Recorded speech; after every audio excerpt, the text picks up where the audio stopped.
we say that we and our parents and our grandparents and our children and grandchildren and all of our estates and land and businesses and homes together with our bodies and labor and natural resources and assets, both material and immaterial, including our most fundamental rights, have been plundered and harmed as a result of this history and facts presented herein. This is important because our individual estates have been commandeered and plundered. The welfare of the entire planet has suffered as a whole. It is important to establish our own standing as injured parties. We have been misrepresented and denied remedy due, and most recently extorted and threatened at gunpoint. Welcome to the Unveiling Shadows podcast. I'm your host, Kimberly Mosby. Join me as I dive into powerful stories of resilience and strength. In each episode, I sit down with guests who have faced similar journeys of coercive control, financial manipulation, and personal invasion. Together, we uncover the shadows, share our experiences, and inspire others to reclaim their lives. Tune in, listen, and be a part of the community that stands tall against the forces that seek to control us. Hey everyone, it's Kimberly Mosby. And after today, I'm going to digress a little bit and start a new podcast called Hope, Courage, and Perseverance, helping humanity in becoming living men and living women. So stay tuned for that. It'll be called Hope, Courage, and Perseverance. So I want to read this Jacques Affidavit of Probable Cause from the book You Know Something's Wrong When. Okay, so this is an excerpt from that book. You can find the YouTube videos of the book several places on YouTube. So anyway, so I could probably share my screen with you so that you can see it. Let me see. I may just read it. Okay, so it says, we, the affiants, a living man known to the public as James Clinton Belcher, and a living woman known to the public as Anna Maria Resinger, free, born on the land jurisdiction of the United States of America, known as Continental United States, are able and competent and of age to present ourselves in the flesh and bring forth this affidavit in our own behalf and that of others similarly abused, and affirm it as the truth form without the federal United States. We have firsthand experience and knowledge of the circumstances herein described and are also enabled via the last man standing maxim of law to speak in favor of Alaska State. One of the several states on the land owed the Alaskan statehood compact and the Wisconsin state and the Washington state, which are our birthright, and we do present our claims without representation of any kind and without any purpose or of invasion or deceit, and do dispose the following. 1. We say that preceding 101 items cataloged in the table of contents of this bound and sealed document present the verifiable history and facts necessary to ascertain reasonable and probable cause of this action and claim, and does justify the establishment of public lien favoring the Alaska state and the people inhabiting Alaska, and upon all actual property, assets owned, claimed, indebted, securitized, or bonded by the now defunct United States of America Incorporated and its State of Alaska franchisee, also the United States Inc., and its State of Alaska Inc. franchise, and the United Nations Inc. and its Alaska franchise, and any other so-called state-of-state corporations established under the provisions of the Uniform Commercial Code, i.e. UCC.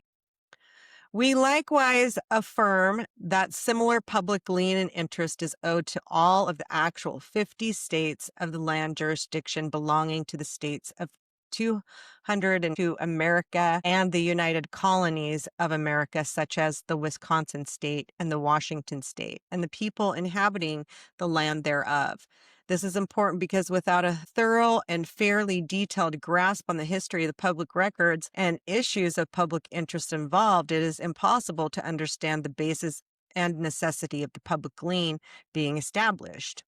We say that the lawful government owed to our nation by the Unum Sanctum Global Estate Trust and our international trustees, including the rector of the National Shrine in Washington, D.C., who is supposed to govern and safeguard our portion of the global jurisdiction of the air, and the United States Postmaster, who is supposed to be governing and safeguarding our national jurisdiction of the land, and the British monarch entrusted with governing and safeguarding Americans and American vessels operating in the international jurisdiction of the sea, has been purposefully usurped by those trustees and by international banking cartels operating deceptively named governmental services corporations, as if these privately owned for-profit legal fiction entities were in fact the actual government, and if they were in fact in receipt of our granted authority and lawfully enabled to act as our deputies. This is important because this mammoth breach of trust has given rise to the fraud schemes and other criminality herein discussed, and also to our material claims and requests for permanent protective injunctions safeguarding the interests of all of those affected. We say that we and our parents and our grandparents and our children and grandchildren and all of our estates and land and businesses and homes together with our bodies and labor and natural resources and assets, both material and immaterial, including our most fundamental rights, have been plundered and harmed as a result of this history and facts presented herein. This is important because our individual estates have been commandeered and plundered. The welfare of the entire planet has suffered as a whole. It is important to establish our own standing as injured parties. We have been misrepresented and denied remedy due, and most recently extorted and threatened at gunpoint, 2234. We say that we have been misrepresented and mischaracterized and defrauded by people and by institutions, including foreign governments and banks and governmental services corporations that owe us friendship and support and good faith services. Those who have assaulted and press ganged us into the foreign international jurisdiction of the sea were successors to contract, including solemn trust indentures and international treaties and commercial service contracts, including the Treaty of Paris, 1783, a Treaty of Versailles, 1784, the Treaty of Westminster, 1794, the Supreme Perfected Declaration of the United Colonies of America, 1787, the Constitution for the United States of America, 1789, and various trade and defense and mutual support agreements since then, too numerous to list. This is important because we have a good cause to trust the offenders and to rely upon their goodwill, honesty, and intent. Number 5, we say that we have suffered personage and barity and unprovoked attack from the members of the American Bar Association, which has acted in the role of an organized crime syndicate and operated private so-called administrative courts, which are corporate tribunals, as if they were public courts, and have used semantic deceit as a means to promulgate this fraud and deception upon the American people. The membership of the American Bar Association has preyed upon the people of our country in the guise of undeclared foreign agents and inland pirates seeking to overthrow of the land jurisdiction of the continental United States, and in defiance of the Constitution of the United States of America, and in breach of the treaty allowing their presence on our shores. They have breached their bar association character by mischaracterizing living Americans as mental incompetents and wards of the state and federal employees, and in various other false personas.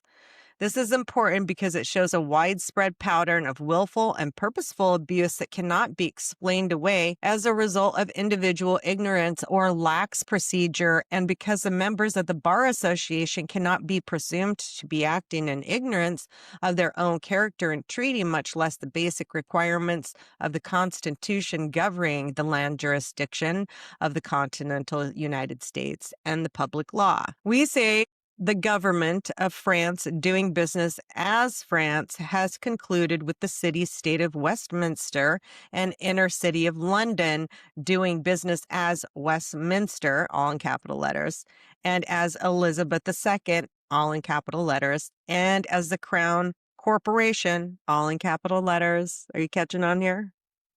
And as harbored and incorporated and protected other crime syndicate organizations, including the United Nations Incorporated and the International Monetary Fund Incorporated, so as to expedite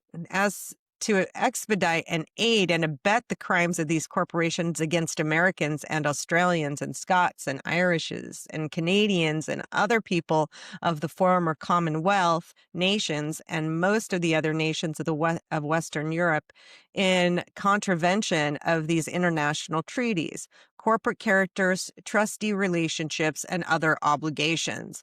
This is important because the corporation of these governmental service corporations in establishing private business entities in foreign jurisdictions and then using them to carry out undisclosed predatory actions in other countries shown as a pattern of deceit and intent to avoid detection of their actual identities and purpose. We say the government of the United Kingdom and the Lord Mayor of London and the temporal office of Her Royal Majesty Queen Elizabeth II, doing business as Elizabeth II, all in capital letters, and most especially the Lords and the Admiralty have promoted and perpetuated false claims via fraud and the repugnant and unlawful practices of usury and press ganging and inland piracy, resulting in enslavement of women in foreign jurisdiction of the sea. Successive British monarchs, Lord Mayors, and Lords of the Admiralty have allowed these attacks upon peaceful neighbors and former colonies and allies and has been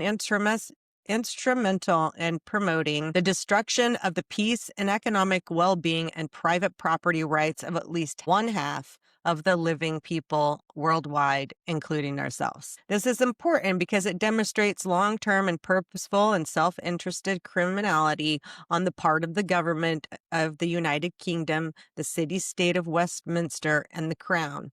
These institutions and officials have been in control and responsible for administrating the international jurisdiction of the sea for centuries and cannot be presumed to be ignorant of their duty nor of the law of the Admiralty, which have recognized press ganging and inland piracy as capital offenses for 200 years.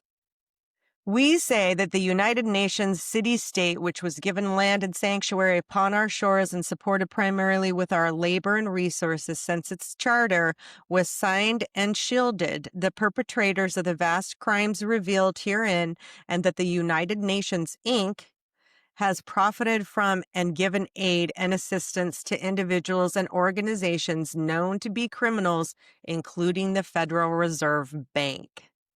Doing business as the Federal Reserve, again, all in capital letters, which has been given sanctuary and charter under United Nations City, State, and United Nations Incorporated. This is important because we and many other people worldwide have trusted the United Nations to function as a bastion against criminality, and it has instead aided and abetted these activities.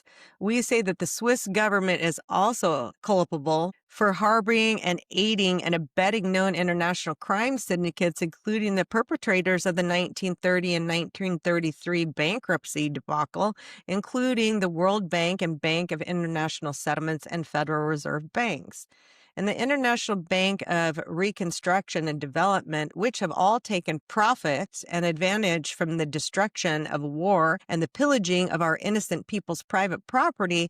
This is important because the Swiss government and the Swiss banking industry have been respected worldwide for centuries for their expertise and high ethical and professional standards. Their failure to address the perpetrators of banking fraud and securities fraud on such a massive scale again demonstrates a pattern of willful deceit and collusion that cannot be explained away on the basis of ignorance or inadequate procedure.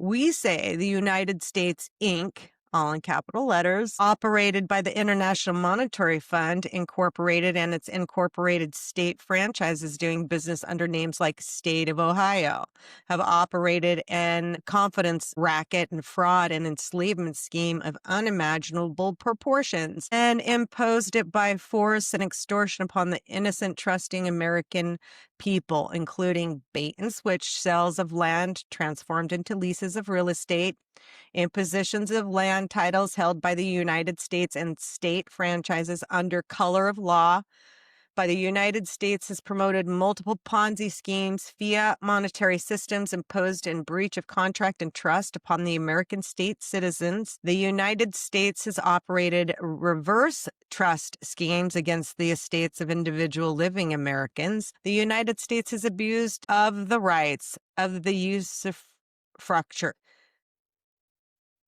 and has employed them against the American people and their private and public property assets. The United States has committed unlawful conversion of American asset carried out by systematic entrapment and probate fraud exercised by systematic deceit. No, Somatic deceit and non-disclosure. The United States has forced sales of the United States corporate services under the false pretense that receipt of these services or enrollment in these so-called benefit programs was mandated by the lawful American government. The United States has routinely and self-interestedly kidnapped individual Americans into the foreign jurisdiction of international commerce and maritime law and subjected them without granted authority. The United States has made false claims of contracted capacity to lawful represents these same Americans. The United States has deprived Americans of access to common law courts guaranteed to them under the commercial contract of the international treaty. The United States has mercilessly plundered the national trust assets of our people and nation and profited itself from war and prison industries and the promotion of drugs and prostitution and arms sales and sales of alcohol and contraband and vice of everything possible description. The United States has appropriated unimaginable large sums of credit from the public purse of the people and purposes such as international relief efforts, resources that have instead been siphoned off by criminals and political cronies and never reached their purported destination. The United States has served as a vehicle to spread war for profit throughout the world, and both by acting and omissions has served to create endless war and conflict. The United States has lied incessantly to the American people and carried out sophisticated and unprincipled propaganda campaigns designed to make them believe that slavery is freedom and poverty is wealth, and predation upon private assets is a price of being kept safe from the false flag attacks carried out by the perpetrators against the American people. The United States has knowingly promoted, faked, and publicized scientific data and promoted scientific theories known to be false in prolonged effort to justify taxation to further enrich itself. The United States has recklessly pursued destruction of the American dollar's reputation and value by substituting U.S. dollars and Federal Reserve notes and petrodollar exchanges for American money and the entire unsuspecting world. The United States has established oppressive and unlawful monopolies and self-interested regulatory controls upon basic commodities and services. The United States has openly practiced peonage, press ganging, and enslavement, including enforced registration for selective service military drafts, and has used criminalization as a basic nature rights as the means to implement its control over the bodies and minds of individual American citizens. The United States has pursued additional forced registration of many private property assets, including automobiles and livestock, and even activities such as operating machinery, so as to claim false ownership and controlling interest in these assets and activities as basis to raise ongoing revenue and hypothecate more debt against the American people and their private property. The United States has never fully disclosed its nature or current character or actually shareholders and other information information necessary for it to form valid contracts of any kind with the American state citizens, nor with the continental states. The United States failed to retool for peacetime trade after World War II and has continued to export implements and commodities of war as its primary export products, which has led to promoting war for profit and the unnecessary widespread unemployment and poverty. The United States has suppressed many basic elements of education, leaving American students in a free fall and at the mercy of whatever ignorance is profitable for the United States. The United States has deregulated banking and encouraged lawlessness in the securities market of the nations and around the world. The United States has failed to honor virtually all publicly stated remedies that the United States has agreed to in the past, including the payment of interest on investments and access to the credit owed to individual living people. The United States has obligated the American people to numerous trade and treaty agreements which openly victimize them and plunder their assets for little or no equitable consideration in return. The United States has acted as a criminal syndicate for decades and has misused the trust of the American people and their assets to wage war and genocide against other nations throughout the world.